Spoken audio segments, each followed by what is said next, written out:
Hello everyone, मैं हूँ रीटा उपाध्याय। जैसे कि आप सभी जानते हैं कि कल जो हमारे मध्य प्रदेश लोक सेवा आयोग के ओएसडी जो थे रविंद्र पंच भाई, उन्होंने कहा था कि जो छात्र मांग कर रहे हैं कि हमारा इंटरव्यू लिया जाना चाहिए, तो उन्होंने कहा था कि ऐसा पॉसिबल नहीं हो सकता है, क्योंकि जो 2019 की प्री है उसका संशोधित रिजल्ट बनाना पड़ेगा और इसी वजह से हमें मुख्य परीक्षा का आयोजन दोबारा से करना पड़ेगा।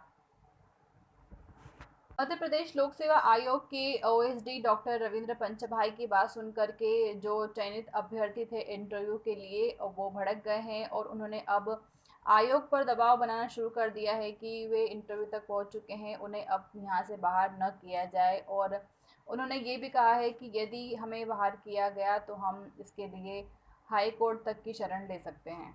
भड़के अभ्यर्थियों की बात सुन करके आज फिर एक बयान आया है, वही डॉक्टर रविंद्र पंचभाई का, और उन्होंने कहा है कि राज्य सेवा 2019 प्रारंभिक परीक्षा का रिजल्ट फिर से निकलेगा। परीक्षा वही रहेगी, यानी कि जो एग्ज़ाम हो चुकी है प्री की एग्ज़ाम तो वही रहेगी, बस सिर्फ रिजल्ट में संशोधन होगा। और उसके बाद क्या होगा ये आयोग बैठकर तय करेगा। और ओबीसी आरक्षण पर जब कोई निर्णय आ जाएगा तो हम रिज़ल्ट भी घोषित कर देंगे, जो संशोधित रिज़ल्ट आने वाला है 2019 प्री का। तो उन्होंने कहा है कि जैसे ही इसकी ओबीसी की कोई सुनवाई हो जाती है आखिरी, तो हम ये रिज़ल्ट अभी फटाफट घोषित कर देंगे, क्योंकि वो नहीं चाहते हैं कि बार बार हमें रिज़ल्ट बदलना पड़े, इसी वजह से वो रुके हुए हैं। और जब प्री का नया रिज़ल्ट घोषित हो जाएगा उसके बाद मुख्य परीक्षा को लेकर क्या करना है ये हम बाद में तय करेंगे। इसका कोई अभी उन्होंने बताया नहीं है, पर कल उन्होंने कह दिया था कि हमें मुख्य परीक्षा फिर से करवाना पड़ेगी। पर आज ही अपनी बात से मुकर रहे हैं और कह रहे हैं कि हमें आगे की दिशा तय करनी है कि आगे हम क्या करना चाहते हैं।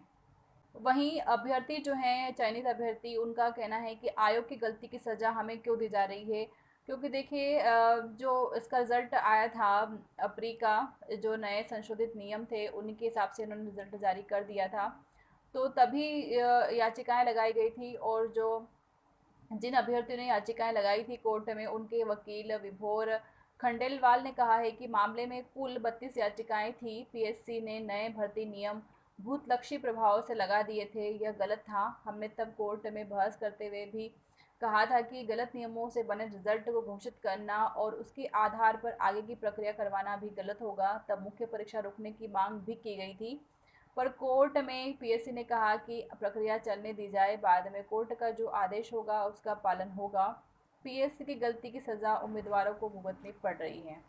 आदेश के बाद पीएससी के पास प्रारंभिक परीक्षा का रिजल्ट नए नियमों के अनुसार बनाने के अलावा विकल्प नहीं बचा है। ऐसे में पुराने परिणाम के आधार पर हो चुकी मुख्य परीक्षा खुद ब खुद संकट में पड़ गई है। आपकी इस मामले में क्या राय है, आप मुझे कमेंट सेक्शन में लिख के ज़रूर भेजें। और चैनल पर नए हो तो प्लीज़ चैनल सब्सक्राइब जरूर कर लीजिएगा, ताकि एमपीपीएससी से जुड़ी सारी नोटिफिकेशन आपको टाइम पर मिल सके। और जहाँ तक मुझे लगता है कि पीएससी की जो बयान आ रहे हैं बार बार कि हमारी रिज़ल्ट जो संशोधित रिज़ल्ट बनाने की जो प्रक्रिया है वो पूरी हो चुकी है, बस हम सिर्फ ओबीसी आरक्षण की सुनवाई का इंतज़ार कर रहे हैं। तो मुझे लगता है कि जैसे ही कोई ओबीसी आरक्षण पे से आखिरी सुनवाई हो जाती है, जो भी फैसला आता है कोर्ट का, उसके बाद तुरंत ही 10-15 दिन के अंदर आपका रिज़ल्ट भी आ जाएगा 2019 प्री का। इसलिए जिनका भी ऐसा संभावना है कि हाँ हमारा सिलेक्शन हो सकता है इस बार के संशोधित रिज़ल्ट में, तो वो प्लीज़ अपनी पढ़ाई में फिर से लग जाएं, क्योंकि टाइम बहुत कम है। क्योंकि जैसे ही रिज़ल्ट आता है वैसे ही आनन फानन में ये लोग